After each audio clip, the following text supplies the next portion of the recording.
జగన్ ప్రభుత్వం విద్యుత్ శాఖను సొంత జేబు సంస్థల మార్చుకుంది.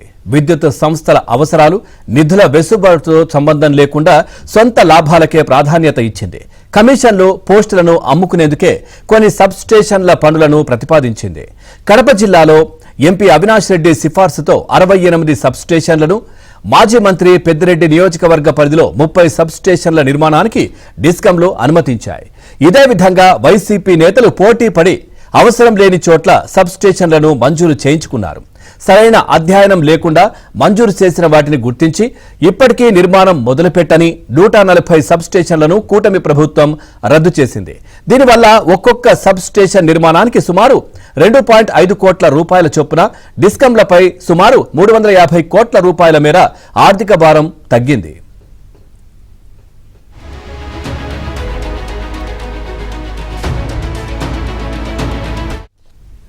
ఏపీలో విద్యుత్ సరఫరా మెరుగుదల కోసం రానున్న 5 ఏళ్లలో చేపట్టాల్సిన అభివృద్ధి పనులపై విద్యుత్ సంస్థలు అధ్యయనం చేస్తాయి. విద్యుత్ లోడ్ ఎక్కువ కావడంతో తరచూ విద్యుత్ సరఫరాకు అంతరాయం ఏర్పడే సబ్ స్టేషన్లను గుర్తించి వాటి సామర్థ్యం పెంచడం లేదా కొత్త సబ్ స్టేషన్లను నిర్మించేందుకు ప్రతిపాదిస్తాయి. ఈ మేరకు ఏపీ విద్యుత్ ప్రణాళిక 2020-24ను రూపొందించాయి. విద్యుత్ సంస్థల దగ్గర అందుబాటులో ఉన్న నిధుల ఆధారంగా ప్రణాళిక రూపొందించి వాటి అమలుకు వీలుగా ప్రతిపాదనలు సిద్ధం చేశాయి.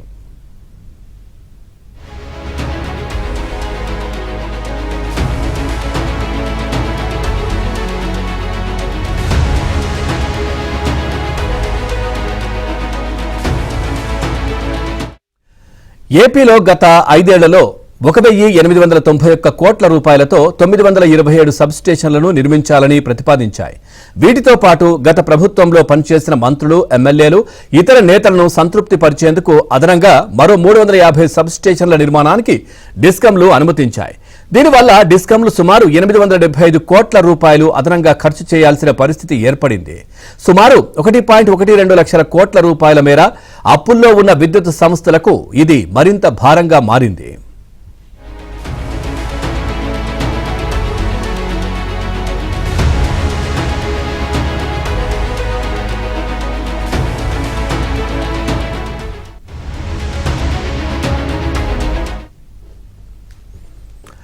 గత ప్రభుత్వంలో కాంట్రాక్టర్లకు పనులు కట్టబెట్టేందుకు కమిషన్ల వసూళ్లకు సబ్ స్టేషన్లను నిర్మించాలని మంత్రులు, ఎమ్మెల్యేలు ప్రతిపాదించినట్లు అప్పట్లో ఆరోపణలు వచ్చాయి.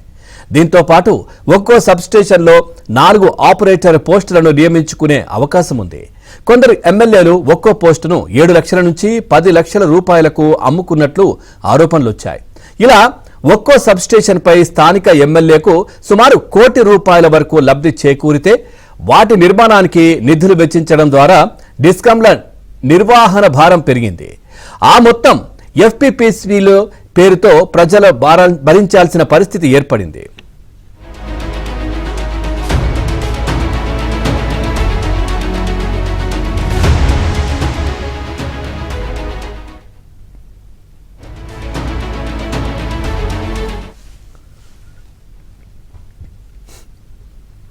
ఏపీలో 108, 104 వాహనాల ద్వారా అత్యవసర సేవలు అందించే అరబిందో సంస్థ అక్రమాల్లో కూరుకుపోయింది.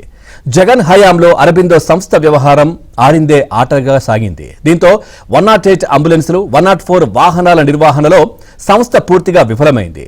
ఆ వాహనాలు తిరగకుండానే తిరిగినట్లు చూపించి 100 కోట్ల రూపాయలు వసూలు చేశారు. చివరికి ఇంజన్ ఆయిల్ కూడా మార్చకుండా వాహనాలను తిప్పేశారు. ఉద్యోగులకు జీతాలు సక్రమంగా ఇచ్చిన దాఖలాలు కూడా లేవు. ఇన్ని తప్పులు చేసినా జగన్ ప్రభుత్వం అరబిందోపై ఎలాంటి చర్యలు తీసుకోలేదు. పెనాల్టీలు కూడా విధించకుండా మరింత ప్రోత్సాహం అందించింది.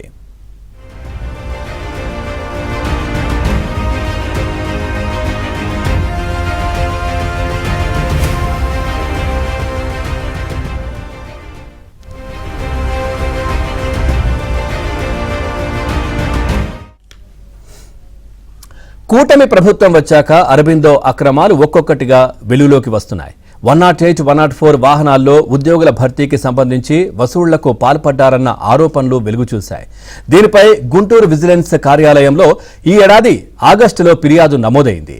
ఈ క్రమంలో అరబిందో అత్యవసర వైద్య సేవల director Sampath Reddy, operations head Gangadhar, doctor Sunil ను విజిలెన్స్ అధికారులు విచారిస్తున్నారు. మొత్తం డేటా బయటకు తీస్తున్నారు. ఉద్యోగాల భర్తీ, వాహనాల నిర్వహణ, ఎంఓయూ ప్రకారం వాహనాలు తిప్పారా లేదా అన్న వ్యవహారంపై విచారణ కొనసాగుతోంది. దీనిపై ఎన్టీఆర్ వైద్య సేవా ట్రస్ట్ నుంచి విజిలెన్స్ అధికారులు సమాచారం సేకరించారు.